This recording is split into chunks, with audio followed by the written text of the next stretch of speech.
그 후에 예수께서 디베랴 호수에서 또 제자들에게 자기를 나타내셨으니 나타내시는 이러하니라. 시몬 베드로와 디두모라 하는 도마와 갈릴리 가나 사람 나다나엘과 세베대 아들들과 또 다른 제자 둘이 함께 있더니 시몬 베드로가 나는 물고기 잡으러 가노라 하니 그들이 우리도 함께 가겠다 하고 나가서 배에 올랐으나 그날 밤에 아무것도 잡지 못하였더니 날이 새어갈 때에 예수께서 바닷가에 서셨으나 제자들이 예수인 줄 알지 못하는지라. 예수께서 이르시되 얘들아 너희에게 고기가 있느냐 대답하되 없나이다. 이르시되 그물을 배 오른편에 던지라 그리하면 잡으리라 하시니 이에 던졌더니 물고기가 많아 그물을 들 수 없더라. 예수께서 사랑하신 그 제자가 베드로에게 이르되 주님이시라 하니 시몬 베드로가 벗고 있다가 주님이라 하는 말을 듣고 겉옷을 드는 후에 바다로 뛰어 내리더라. 다른 제자들은 육지에서 거리가 불과 한 50칸쯤 되므로 작은 배를 타고 물고기 든 그물을 끌고 와서 육지에 올라보니 숯불이 있는데 그 위에 생선이 놓였고 떡도 있더라. 예수께서 이르시되 지금 잡은 생선을 좀 가져오라 하시니 시몬 베드로가 올라가서 그물을 육지에 끌어올리니 가득히 찬 큰 물고기가 153마리. 이것이 많으나 그물이 찢어지지 아니하였더라. 예수께서 이르시되 와서 조반을 먹으라 하시니 제자들이 주님이신 줄 알고 아는 거로 당신이 누구냐 감히 묻는 자가 없더라. 예수께서 가셔서 떡을 가져다가 그들에게 주시고 생선도 그와 같이 하시니라. 이것은 예수께서 죽은 자 가운데 살아나신 후에 세 번째로 제자들에게 나타나신 것이라. 하나님의 말씀입니다. 하나님께 감사합니다. 제자들은 예수님께서 예루살렘에서 제자들에게 나타나셔서 갈릴리로 가라 하셨어요. 그래서 이제 제자들이 갈릴리로 온 겁니다. 그래서 오늘 본문에 보면 디베랴 호수, 갈릴리가에 있는 갈릴리 호수에 와서 한 디베랴 호수라고 일컫는 지역에 이제 와 있는 거죠. 거기서 예수님을 만난 일들을 오늘 말씀을 주고 있습니다. 예수님께서 이제 오늘 나타나셔서 제자들에게 우리가 아는 것처럼 배 오른편에 그물을 던지라 하셔서 물고기를 많이 낚게 하신 이 사건은 우리가 유명해서 잘 압니다. 오늘 1절에 그 후에 예수께서 디베랴 호수에 나타나서 또 제자들에게 나타났다 했는데 또 예수님은 부활하신 이후에 얼마나 많이 제자에게 나타나셨고 지금 이렇게 또 나타나신 것일까? 그걸 한번 쭉 살펴보면요. 제일 먼저 예수님 부활하신 다음에 누구에게 나타났어요? 제일 먼저 나타나신 건 막달라 마리아예요. 막달라 마리아가 예수님을 처음으로 만나 뵙는 큰 은혜를 누립니다. 이게 이제 마가복음 16장이라든가 우리가 요한복음에서 20장에서 봤죠. 예수님께서 막달라 마리아에게 나타나셔서 자기를 나타내 보이신 일. 그래서 이제 마리아가 라보니요, 선생님이요 라고 불렀던 그 일에 대해서는 우리가 앞서 설교를 통해서도 살펴보았던 내용들입니다. 요한복음 20장 14절 16절에서 우리가 살펴봤었죠. 두 번째로는 여인들에게 또 많이 나타나셨어요. 두 번째 나타나신 게 그게 이제 여러분 마태복음 28장 9절과 10절에 가게 되면 여인들에게 먼저 주님이 나타나신 사건의 내용이 나옵니다. 세 번째로 이렇게 나타나셨다는 걸 보면 엠마오로 가는 두 제자, 그 중에 한 제자 이름이 글로바예요. 글로바와 또 다른 제자에게 주님이 나타나신 일들이 있고요.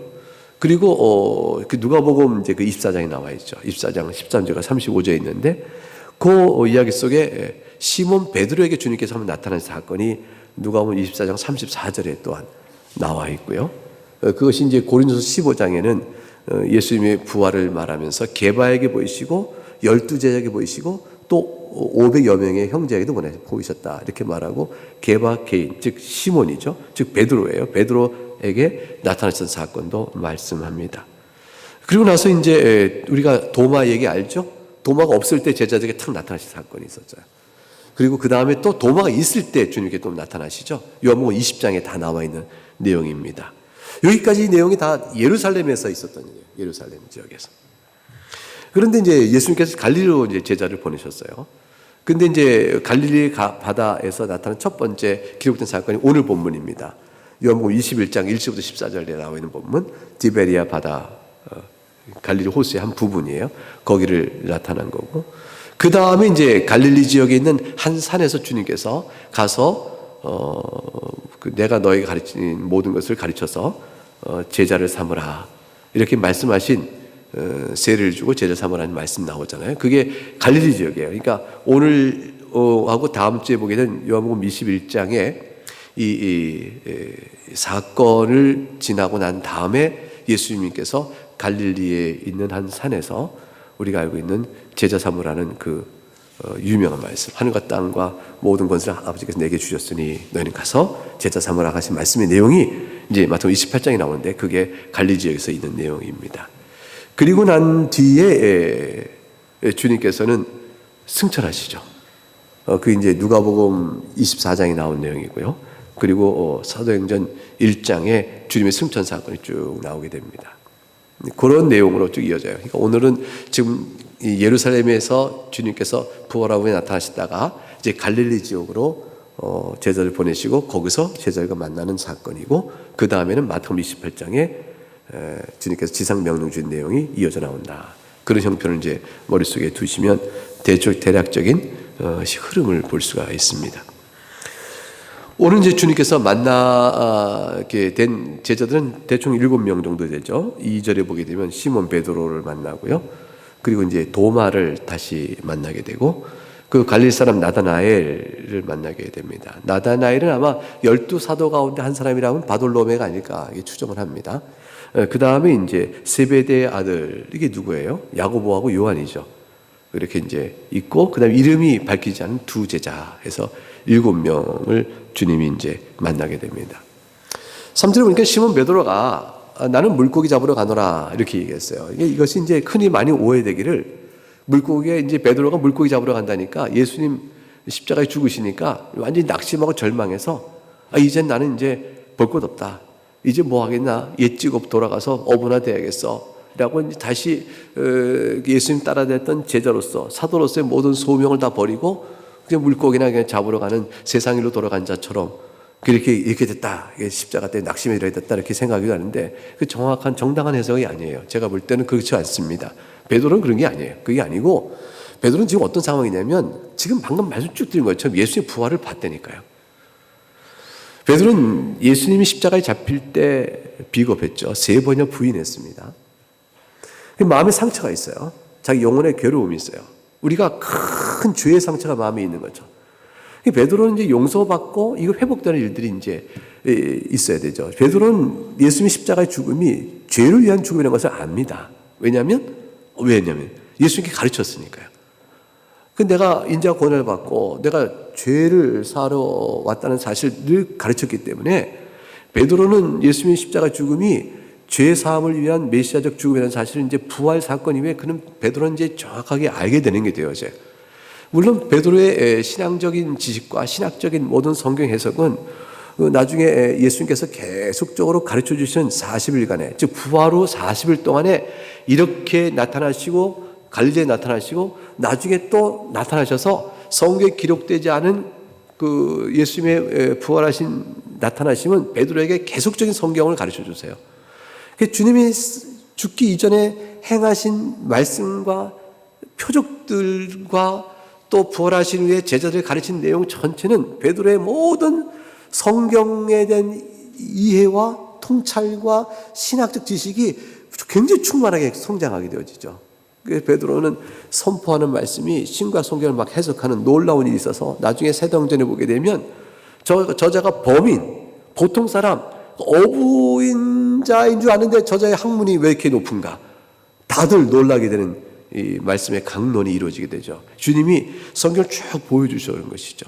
그러니까 성경을 꿰뚫어 보는 이제 안목이 생겼고, 그래서 교회 지도자로서 베드로는 옳은 신앙과 또 마땅히 나아가야 될 신앙과 신학적인 판단들을 내리는 중요한 위치에 서서 사도의 역할을 감당하게 됩니다. 이런 베드로가 뒤에 그렇게 더 크게 성장하겠지만 지금 정확히 아는 것은 예수님을 따라다녔고 자기가 예수님은 그리스도요 살아계신 하나님의 아들이라고 고백했던 말의 내용, 그리고 자신이 예수님이 죽으신다는 말 때문에 안 된다고 했다 꾸진받아 꾸중을 들었던 내용, 이 모든 내용을 다 머릿속에 기억이 있어요. 있으면서 예수님의 십자가의 죽으심과 부활로 인한 모든 사태가 무엇을 의미하는지를 이제 알게 되고 충격을 받게 되는 거죠. 베드로는 그래서 예수님을 떠났다 또는 버렸다 이렇게 볼 수 있는 게 아니에요. 그게 아닌데 다만 갈릴리로 가라 하시니까 갈릴리로 왔어요. 왔는데 베드로는 뭘 해야 될지 모르고 있는 거죠. 도대체 이제 무엇을 해야 하나? 주님께서 우리가 말씀을 주셨는데 갈릴리로 왔는데 뭘 해야 되나? 그리고 좀 먹긴 먹어야 되겠는데 주중에 마땅한 돈도 없거나 당장 살 길을 좀 찾아야 됐으니 물고기를 잡으러 가겠다 이렇게 말한 거죠. 그래서 베드로는 예수님께서 다시 자신에게 무엇을 말씀하기 이전까지 그때를 기다리며 이제 물고기를 잡으러 간 겁니다. 그러니까 이어서 물고기를 베드로 잡으라는 것은 예수님을 떠나서 다시 세상으로 돌아갔다 이렇게 볼 일이 아니에요. 이제 실제 예수님께서 베드로에게 요한복음 20장에 가게 되면 19절과 23절에 조금 더 얘기를 해보면 이 부분을 예수님이 베드로에게 너에게 평강이 있을지어다 라고 해서 나타나셔서 그들에게 숨을 쭉 내쉬며 성령을 받으라 말씀하셨거든요. 그리고 이렇게까지 말씀하셨어요. 너희가 누구든지 죄를 사하면 사해야 될 것이요 너희가 누구든지 어떤 죄든지 그들 두면 그대로 있으리라. 즉 베드로 사도들을 통해서 죄 사함의 권세를 갖고 복음 선포의 사역을 이제 맡기실 것이라는 것을 분명히 말씀하셨죠. 그러니까 이게 굉장히 중요한 경험을 한 거예요. 그러니까 베드로나 사도들은 예수님의 십자가로 인한 당황함과 절망과 슬픔 속에서 부활과 나타나서 주님이 주신 말씀을 통해서 엄청난 새로운 충격을 받고 이제 지금 자신들이 해야 될 사명에 대한 어떤 방향성을 알고 있는 자라고 볼 수가 있죠. 그런데 갈릴리로 왔으나 지금 일단은 여유 시간이 생긴 거죠. 그리고 주님 아직 나타나지 않으셨어요. 무슨 사명을 주고 어떻게 할 것인가 지식 없는 상황 속에서 자기 직업을 따라서 이제 물고기를 잡으러 가야겠다라고 했습니다. 그러니까 그 베드로는 이제 객관적으로 주님께서 성령을 숨을 내주셨지만 이 일을 실제로 행할 오순절 성령 강림으로 인해서 이루어질 사건에 대한 이제 이게 일종의 그림자 같은 거죠. 그러니까 예수님이 성령을 숨을 쭉 내신 것은 훗날 너희가 이렇게 성령의 큰 은혜로 능력의 역사를 행하게 될 것을 또 신약교회가 탄생할 것을 미리 보여주는 상징적인 사건이었단 말이죠. 그러니까 아직 시간적인 얼마간의 기간이 있어요. 그때부터 기간이 있고 십자가에 죽고 50일이 지나야 되는 상황이 있는 거죠. 그리고 이제 베드로 개인 자체가 생업적인 고려가 있고 그다음에 베드로는 무엇보다도 아직 나서기 쉽지 않은 심리적 부담감을 해소해야 될 일이 있죠. 그게 뭐냐면 예수님을 부인했던 사실은 사도의 마음속에 남아있는 상처예요. 남아있는 큰 상처입니다. 내가 모든 제자들 앞에서 나를 따르라 이렇게 말할 수가 없는 상처예요. 그렇기 때문에 이 문제도 있고 베드로는 지금 주님께 다시 나타나서 말씀을 주기까지 물고기를 잡으러 가야겠다라는 말로 남아있는 상황이라고 볼 수가 있습니다. 아직 명랑하고 힘있고 또 무엇인가를 해야 될 일을 찾아서 손에 쥐고 이렇게 갑시다. 베드로 성격을 알잖아요. 베드로가 만약 주께서 맡기신 일이 있고 뚜렷한 일이 있어서 사명이 이거다라고 해서 이게 내가 할 일이다 딱 잡았다면 베드로는 이렇게 있을 사람이 아니에요. 그냥 막 나갈 사람인데 지금 베드로는 지금 조금 엉뚱한 모습이죠. 낙심돼 있고 조금은 주저하고 있고 조금은 기다리고 있고 조금은 기운 없는 상태라고 볼 수 있어요. 물고기를 잡으러 갔다. 근데 아무것도 못 잡습니다. 그날 밤에 도무지 물고기를 전혀 못 잡습니다. 열심히 했는데 그날 밤에 아무것도 못 잡았다. 날이 새어갈새 4절에 이렇게 되어 있으니까 밤새 애를 쓸 겁니다. 보통 때 그들이 다 어부인지라 물고기가 어디에 있으며 어떻게 하면 될 것이며 이거 잘 아는 사람들이란 말이에요. 그러니까 이렇게 실패해서 아무것도 못 잡을 일이 없는데 그날따라 헛수고를 하게 된 것입니다. 이 내용이 우리에게 어떤 교훈을 주는 것일까? 근데 이제 칼빈은 여기서 이런 식의 묵상을 해냈어요. 이게 뭐냐면 그 뒤에 일과 관련해 봐야 한다는 것이죠. 그러니까 베드로가 이렇게 제자들이 물고기 못 잡은 것은 이 흔한 일이 아닐 것이라는 거예요.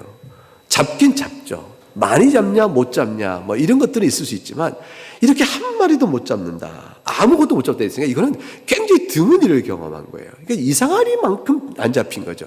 참 이상한 경험을 한 거라는 거예요. 그 이상한 경험이 왜 있었을까?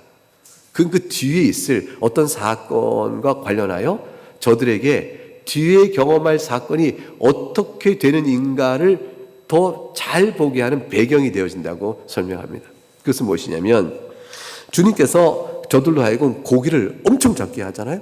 그물이 이렇게 찢어질 만큼 많게 되어진 사건을 경험할 때 이들의 밤새 허탕친 일은 도무지 있을 수 없는 새로운 일에 대한 경험인 거죠. 그래서 하나님께서 하셨다라는 사실을 그들에게 깨우쳐 주는 배경이 된다는 것입니다. 그러니까 밤새 수고해서나 헛된 사도 이 제자들은 예수의 말씀에 의하여 물고기를 던져 많은 물고기를 탁 끌어오는 그 순간에 이 일이 도대체 어떻게 이런 일이 있게 되는 것인가? 우리가 그토록 밤새 수고했으나 하나 못 잡았는데 어떻게 이 일이 있게 되는 것인가? 라는 것에 대한 충격적인 반전은 저들로 하여금 바로 하나님을 생각하게 만드는 것이다. 하나님께서는 때로는 우리들에게 하나님이 하신 일들을 우리가 미련하여 알지 못하므로 그거를 알게 하시기 위하여 때로는 우리에게 노력했으나 결과를 못 보게 하기도 하시고 우리가 까닭없이 그 보통 때 가면 당연히 될 일도 그것도 우리가 얻지 못하게 하시고 때로는 실수나 실족이나 시험도 들게 하시고 때로는 곤고한 인생의 길을 걷게도 하신다. 그런 모든 일의 경험들은 다 이 상황 속에 뒤에 우리에게 주신 받은 하나님의 어떤 손길을 크게 각성하여 알 수 있도록 하시는 배경이 되어지기도 한다. 이렇게 칼빈은 정리해서 여기서 교훈을 보게 되어집니다.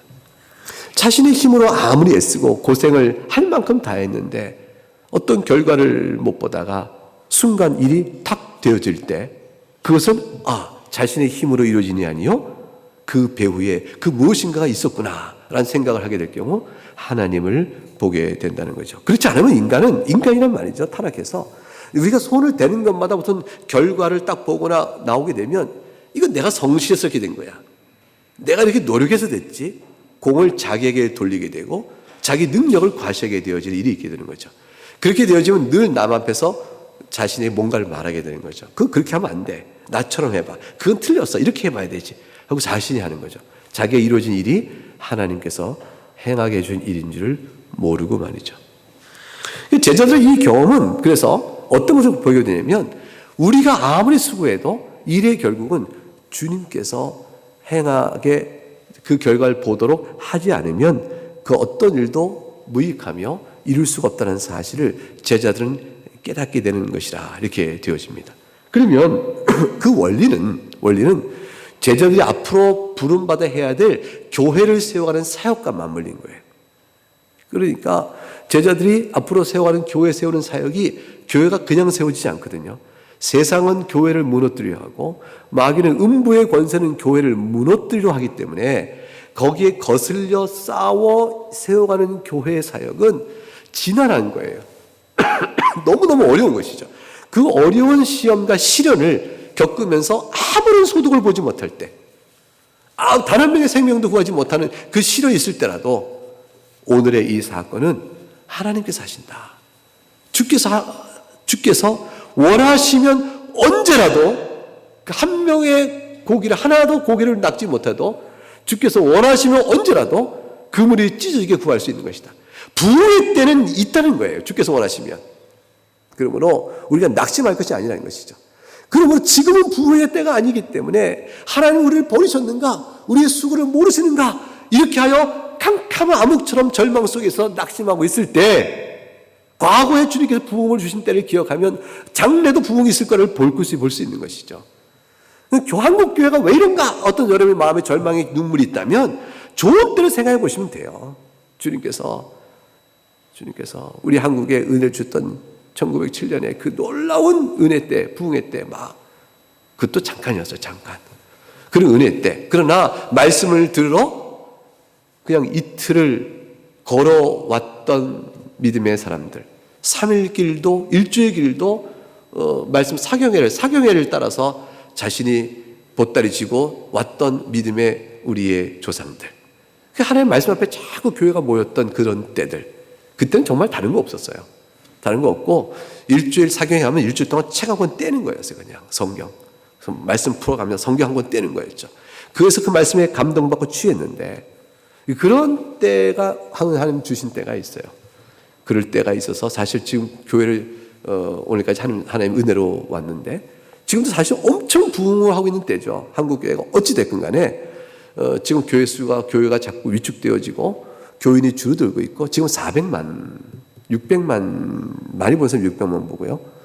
이제 뭐 한 10년, 15년 뒤엔 400만으로 줄 것이고 그 다음엔 더 줄 것이다. 여기까지 뭐 얘기들 하는데 그러나 뭐 그래도 그 전에 초대교회 때 우리 한국 처음에 생각하고 뭐 어마어마하게 많은 거죠. 우린 절대 적은 수가 아니에요.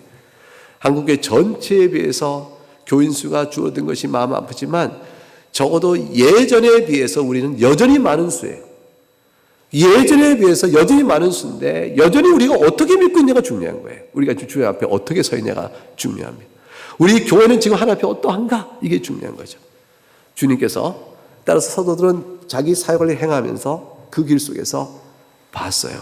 오늘의 이 사건은 뚜렷이 마음속에 각인되어집니다. 밤새 수고했으나 우리는 아무것도 못했잖아. 그러나 주님이 말씀하실 때 되잖아. 우린 다만 수고할 뿐 주님께서 말하시면 이곳에서 지금 1000명이라도 구원할 수 있을 것이세. 다만 우리는 낙심코 절망할 것이 아니라 수고할 따름이네. 이렇게 주님 돼가는 거죠. 그 자신들이 이루어진 어떤 교회가 있대. 자신이 수고하여 예컨대 100명을 1000명을 10,000명을 자신이 주 앞으로 모았다. 그럴 때 그것이 자신의 능력이나 자신의 성실함이나 자기의 공에 있는 것이 아니라 하나님께서 하시니라는 사실을 겸손히 알게끔 사도들 붙들어주는 경험이 되는 거죠. 이 일은 오순절날 한 번에 날마다 믿는 자가 3,000명씩 됐다라는 이 놀라운 부흥의 엄청난 때에 사도들은 아는 것이죠. 이건 내가 설교자라서 그래. 이것 봐, 내가 기도했잖아. 무슨 소리야. 내가 어떤 공로 자랑할 수 없고 하나님 하신 일에 대한 감격과 기쁨이 있는 것이죠. 어려울 때나 흥할 때나 하나님 하신 일을 보게 하신다. 그 경험이 있는 겁니다. 아마 여러분 개인 경험에도 그런 게 있을지 몰라요. 하나님께서 그토록 어렵게 하시다가 주의 도우심을 통해서 어려움에서 이겨낼 수도 있었고요. 내가 그 가운데 여러분 개인 경험 속에서 나를 하나님께서 하나님 은혜로 내가 산다. 이런 걸 경험해 준 어떤 사건들이 있다면 그 사건들을 깨닫는 동안에 겪어왔던 눈물과 슬픔과 아픔과 괴로움들은 전부 그 은혜를 가르쳐주기 위한 하나님의 손길이었어요. 그것은 결국 여러분에게 유익한 거죠. 어떤 면에서 유익한 거잖아요. 하나님께서는 우리의 개인 신앙도 그렇게 이끌어 주십니다. 하나도 하나님은 버리는 바가 없어요. 자, 그래서 이제 보게 되니까 4절부터 보니까 예수님께서 얘들아 너희 고기가 있느냐 했더니 없습니다 그랬습니다. 배 오른편에 던지라고 그랬어요. 여러분 배 오른편에 던지라고 했는데 6절에 보니까 그러면 잡으리라고 했더니 그 말 듣고 이에 던졌어요. 이거 신기하지 않아요? 어떻게 던졌을까? 밤새 수고해야 했는데 안 잡혔는데 저 해변가에 어느 분이 있었는데 누군지 아직 모릅니다. 누군지 모르는데 해변가와 배의 거리를 약 한 지금 여기 거리를 얼마큼 얘기했어요? 얼마큼 떨어져 있다고 되어 있죠? 여기 한 90m쯤 돼요. 8절에 보니까 50칸쯤 떨어져 있다고 있죠? 50칸. 50칸인데 여러분 관주 성경에 있는 거 보면 이제 200규빗이라 그럽니다. 한 규빗이 45cm 정도 봅니다. 여기서부터 여기까지 거리니까. 그렇게 볼 때에 45cm 정도 잡아서 200규빗이니까 한 90m 정도 나오는 거리에. 100m가 안 됩니다. 저기 있는 거리인데. 그러니까 소리를 음성으로 얘기할 수 있는 거리예요. 아, 그런가? 이렇게 얘기할 수 있어요. 파도 소리가 물론 있겠지만. 근데 그 정도 떨어진 곳에 있는 사람이 오른편에 그분을 던지게 잡을 거야. 근데 그 말 듣고 던졌어요. 이거는 참 이상한 일이죠. 여러분 같으면 던지겠어요? 안 던지겠어요? 뭐요, 당신은? 밤새면 안 되는데 무슨 오른편에 던져 뭐가 있어? 여러분, 이 말 들을 때 떠오르는 사건 없어요? 이전에 누가복음 5장에 가게 되면 무리가 와서 하나님의 말씀을 잘 들을 때 예수님께서 이제 게네사렛 호숫가에 옵니다.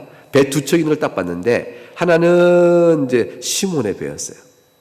그래도 이제 그물을 또 깨끗이 이렇게 하고 또 고기 잡으려고 이렇게 정돈할 때인데 주님이 시몬의 배에서 육지 좀 떼라 해가지고 배를 좀 타고 배 위에서 말씀을 쭉 가르치셨어요.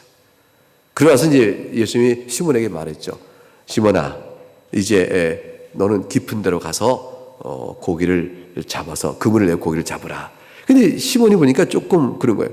아니 선생님, 우리가 밤이 새도록 수고했을 때 잡은 것이 없이 지금 아침이 된 겁니다. 근데 지금 당신이 좀 배를 좀 깊은 곳에 가서 그물 던지라니 그게 될까요? 이런 생각이 들 수 있죠. 그때 시몬이 한 말이 뭐냐면, 밤새도록 잡았으나 못 잡았지만 주님이 말씀하시니 말씀에 의지하여 내가 그물을 내리다 했어요. 그 결과 이제 어떻게 했어요? 그물이 찢어져 버렸어요. 너무 많이 잡아가지고 그렇게 된 사건이 있었습니다. 이거를 보면은 오늘 본문의 말씀을 연결시켜 보면 베드로가 사실 모르는 사람, 예수님께서 하나님의 말씀을 가르치고 말씀을 듣고 옆에서 봤을 때의 예수님 말씀도 예수님 저는 어부예요. 근데 밤새 못 잡았는데 무슨 말씀이세요? 라고 해서 그래서 어떻게 돼요? 이렇게 그러나 말씀하시니까 하겠습니다는 정도인데 모르는 사람의 말을 듣고 어떻게 즉각 그물을 내렸을까? 이게 사실 조금 의아할 정도이죠. 근데 베드로는 무의식 중에 지금 예수님이신데 누군지 모르는 사람의 이 말을 듣고 무의식 중에 전에 경험했던 일이 연결돼서 툭 했는지도 몰라요. 그거는 알 수가 없어요. 이전의 경험이 그렇게 했는지 모르겠어요. 근데 모르는데 대체로 아마도 너무 밤새도 일했는데 지쳐서 한 마리도 못 잡았던 심정 속에 이제 해석하기를 지푸라기라도 뭐가 된다면 잡고 싶은 마음에 그 사람 말대로 한번 던져보세요 하고 바로 던지게 되었을 가능성이 있다라고 해석합니다. 왜냐하면 그것도 이제 하나의 해석이겠죠. 나중에 베드로한테 당신 그때 어떻게 바로 던졌어요? 이렇게 물어보길 수도 있을 것 같아요. 결국은 목표를 가지고 수고하고 애를 썼는데 목적을 이루지 못할 때 누군가가 이렇게 한번 해봐 라는 말 하면 그게 효과가 있을까 싶을 때 마지막 수단이요, 내가 할 수 있는 모든 것은 다 해봤지만 안 됐고 단 한 가지 어떤 사람이 제안을 했을 때 밑줄의 본전이지 그걸 한번 해보자 라고 지푸라기 잡는 심정으로 휙 던질 수도 있었을 것이다 라고 얘기하는 겁니다. 근데 칼빈은 이제 이 부분에서 이제 묵상하기를 뭐라고 하냐면 이렇게 얘기해요. 이게 주는 교훈이 있다는 것이죠. 주님께서는 우리가 아무런 성과가 없는 일 같더라도 도움이 될 것 같은 마지막 어떤 기회가 있으면 게으르지 말고 또 가리지 말고 거부하지 말고 끝까지 해보는 끈기로 그거라도 해라 라는 걸 준다. 이것은 이제 우리에게 교훈적인 말씀, 이게 십자가 구속적인 측면이 아니라 일반적인 은혜 적용인데 이것은 이제 사도들에게는 어떤 의미가 되어지냐면 복음 사역과 관련하여 우리가 어떻게 수고할 것인가 라고 할 때 자신들의 꾀가 자신들의 지혜가 다 되었다, 우리에겐 더 이상 어떤 방법이 없다라고 될 때라도 주께서 말씀하신 내용이 주어지거나 어떤 새로운 방법에 대한 아이디어나 기회나 권면이 주어지면 마다하지 말고 해야 한다. 이 말은 뭐냐면 끝까지 하라는 얘기야. 끝까지 해라. 그러니까 목표의 결실을 얻기까지 끝까지 해라. 중간에 목표가 결실을 얻지 못했는데 내가 해볼 건 다 해봤지만 당신 말이 무슨 더 나보다 뛰어난 것도 아닌데 당신 말이 무슨 효과가 있겠어? 라고 해서 제안을 거부하지 말고 아직 내가 목표를 못 이뤘으니 내가 할 수 있는 건 다 했으나 목표 이루지 못했다면 그 일에 도움이 되는 제안이 오면 목표를 못 이뤘으니 그거라도 해서 혹시라도 목표 이룰지 모르니 해보자는 끈기를 놓치지 말아야 한다. 이제 그게 칼빈이 본문에서 묵상한 내용이에요. 사실은 오늘의 묵상은 이렇게 보게 되면 본문의 예수 십자가와 주님의 은혜 이런 것을 직접적으로 말하기보다는 일반적인 은혜, 어떤 일도 마찬가지인 일반 은총적인 은혜의 적용을 뽑아내고 있는 것처럼 여겨집니다. 근데 이게 다 뭐냐면 사도들이 나중에 할 사역과 맞물리다고 보면 중요한 교훈적 암시가 있는 거죠. 사도들이 교회를 세워가는 일이 있어서 자신의 생각으로 모든 일을 했어도 그래도 또 마지막에 끝까지 해야가는 일에 인내를 놓아서는 안 된다는 것을 이제 보여줍니다. 7절 이하의 내용을 보게 되면 예수님께서 사랑하는 제자가 베드로에게 말하기를 주님이라 바로 인식을 했어요.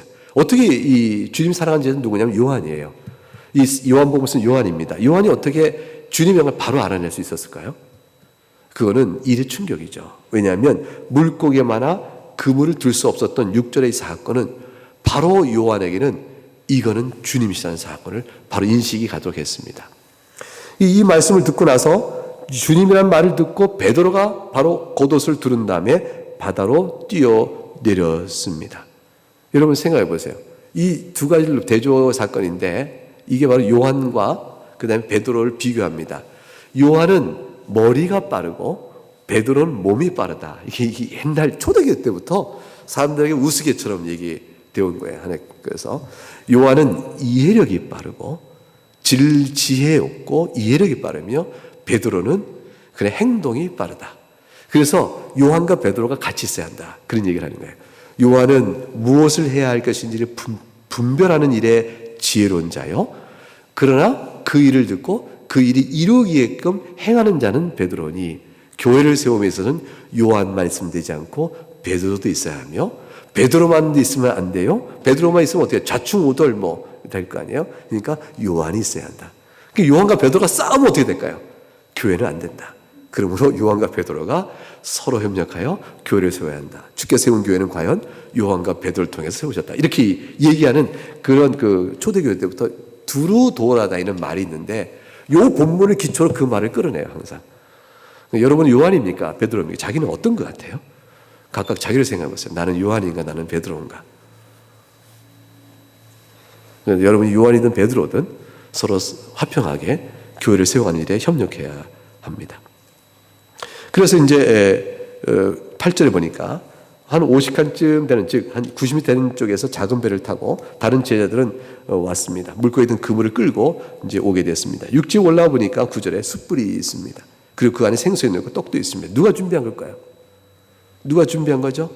예수님이 준비하신 거예요. 그리고 10절에 예수님께서 지금 잡은 생선을 좀 가져오라 하셨습니다. 그리고 이미 생선이 놓여있는데 잡은 생선을 갖고 와서 오라고 했고 11절에 가니까 가득 육지에 큰 물고기를 이제 그물을 다 갖고 와서 큰 물고기만 세니까 몇 개요? 153마리. 그럼 뭐가 됩니까? 작은 물고기도 있었을 거 아니에요. 작은 물고기까지 있으면 더 많은 거죠. 큰 물고기는 153마리. 작은 물고기 중에 몇 개 골라서 아마 조합 먹을 때 아마 구워서 먹었을 것입니다. 아까 아이들 설교 때도 얘기했지만 153의 의미를 두고 여기에 어떤 주님이 행하시는 153 이렇게 해서 어떤 의미를 두고 거기에 숫자적 의미를 둔 것은 그건 아무 의미가 없습니다. 오병이어의 사건을 베푸셔서 물고기 보리떡 5개와 물고기 2마리에 왜 5와 2냐? 이건 아무 상관없는 거예요. 그건 전혀 상관없는 겁니다. 12사도라는 숫자적 의미는 상징적이에요. 왜냐하면 12지파와 관계된 거 교회 전체를 가리키는 거기 때문에. 그러나 나머지 이런 숫자들은 다 주님이 행하신 일에 대한 표시일 뿐이지 그 숫자 자체가 우리 신앙적 의미가 어떤 것이 있는 것은 전혀 아닙니다. 이제 사도가 그물을 갖고 왔어요. 근데 이것도 참 재미있는 사건이에요. 이 예수님께서 나중에 그 천국이 마태복음 13장에 천국은 이와 같으니라고 말씀하시면서 바다에 던져 그물에 물고기를 잡고 그물을 바다에 던져 고기를 잡는 것 같다 그러셨어요. 그리고 그 그물을 해변에 내어 좋은 물고기, 나쁜 물고기를 가려낼 거라 그러셨어요. 천국은 그와 같다 하셨거든요. 그러니까 뭐냐면 이건 교회를 가리키는 것인데 교회가 그물이에요. 그리고 그물 안에 좋은 물고기, 나쁜 물고기 다 잡힙니다. 그 나쁜 물고기는 버리고 좋은 물고기만 이게 가려냅니다. 그러니까 이것은 교회 안에 들어와 있으나 참된 신자와 그렇지 않은 신자가 있을 수 있음에 대한 가능성을 주님 열어두고 있는 것이죠. 제자들은 지금 주님 말씀에서 그물을 갖고 해변에 와서 큰 물고기만 가려냈는데 153개 됐어요. 그 많이 잡혔던 뜻이죠. 많이 잡았어요. 이제 작은 것들은 다른 것은 버렸을 거란 말이죠. 그런 가운데서 제자들은 예수님께 하신 복음의 말씀이 생각나요. 훗날 다시 복음을 전하면서 복음 사역을 넘어가게 되면 교회 안에 어려움이 생기는 거죠. 아나니와 삽비라 같은 사람이 있을 수 있어요. 그러니까 주의 말씀을 지킨다고 하나 거슬려가는 그런 악한 무리들이 또 양의 탈을 쓴 이리가 들어와 교회를 어저께 할 일에 대한 모든 일을 경험할 때 그물 안에 던져서 좋은 물고기 나쁜 물고기가 있듯이 우리가 그때 주님께서 나타나셔서 우리에게 그물을 던져서 그물 안에 고기를 가르게 했던 일을 생각하자. 이게 사역적 의미에서 다 생각날 일들이에요. 주님은 그렇게 해서 그걸 끌어내셨습니다. 12절에 가니까 이제 주님께서 조반을 먹으라 이렇게 말씀하셨어요. 그리고 주님 줄 알고 감히 웃는 자가 없으셨습니다. 13절 가니까 주님께서 떡을 가져다가 그들에게 주시고 생선도 그와 같이 하셨죠. 떡과 생선을 떼어주셨습니다. 어떤 사건이 생각나요? 오병이어 사건이죠. 오병이어. 그러니까 주님이 떡과 생선을 떼어줘서 5,000명 먹으신 그 많은 사건처럼 지금 주님께서 제자들에게 떡과 생선도 떼어주시고 나눠주셨습니다. 이것은 제자들에게 어떤 의미를 주겠어요? 오병이어 사건이 먹고 배부르기 위해 때문이 아니라 하늘에 주신 말씀으로 산다는 사실을 우리에게 보여주기 위한 주님의 사건이었죠. 이것처럼 제자들의 사건도, 제자들이 해야 할 일도 떡과 포도주를 나눠주는 것 같은 거예요. 떡과 생선을 나눠주는 것 같은 거죠. 생명의 양식을 나눠주는 일인 것이죠. 그 자신들이 예수님께 받아서 먹었던 이 일을 기억하여 그들이 해야 될 일이 무엇인가, 복음의 사역이 무엇인가를 주님은 다 그들에게 일깨워주는 기호로 남습니다. 결국 오늘 겪은 이 사건은 별 사건이 아닌 것 같은데 하나하나 제자들이 사역의 자리에 들어갈 때는 다 주님이 그날 우리에게 하신 일이 뭐였지? 라는 것을 기억하며 그들이 용기를 잃지 않고 또 해갈 수 있는 다 계기가 되는 사건들인 것입니다. 여러분, 우리들도 다 마찬가지예요. 우리들도 주님께서 우리에게 행하신 모든 일들, 그것을 한번 다 생각해서 꼽아서 기억해 보게 되어지면 오늘 우리에게 지쳐있는 제자들에게 먹을 것을 준비하시고 먹이심으로 인하여 그들의 사랑으로 품고 계시며 그들이 바로 지쳐있는 영혼들에게 말씀의 떡을, 말씀의 생선이 양식을 나눠줄 자이라는 걸 생각하며 그들을 사랑으로 돌봤던 예수님의 사랑을 받아서 자기들 또한 그들 사역하는 주의 양떼를 돌봐야 될 일들을 사도들이 깨닫게 되는 것이죠. 수고하고 지친 자들, 무거운 짐자 다 내게로 오라 하신 주님처럼 수고 무거운 짐진 자들을 보내주시는 그들에게 주께서 행하신 것처럼 그들이 행하는 거죠.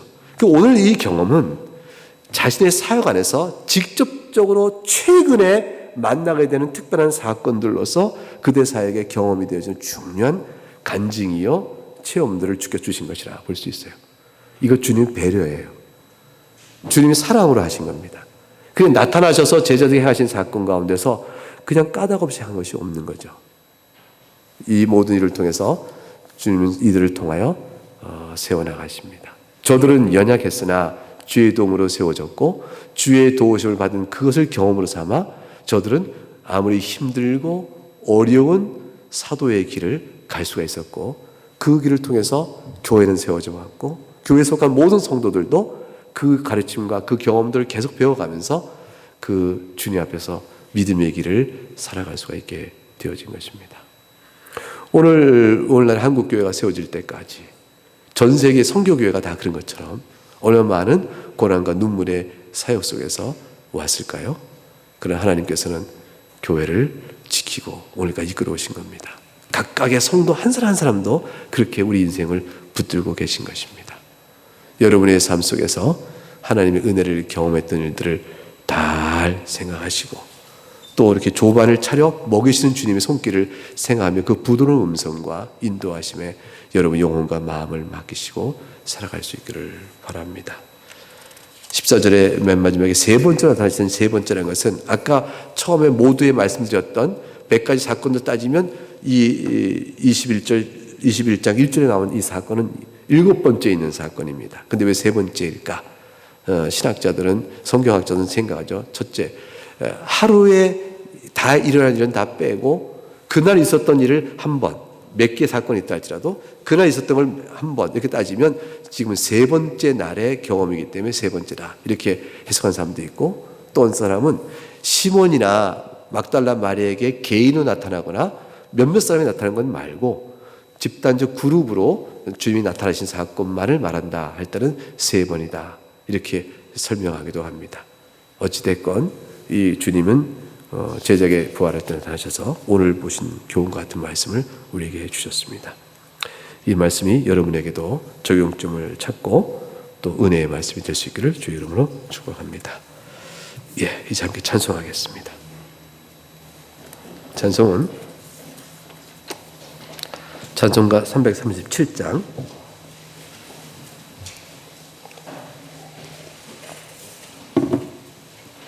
337장 3절까지 부르고 간주 이후에 4절 이어 부르겠습니다.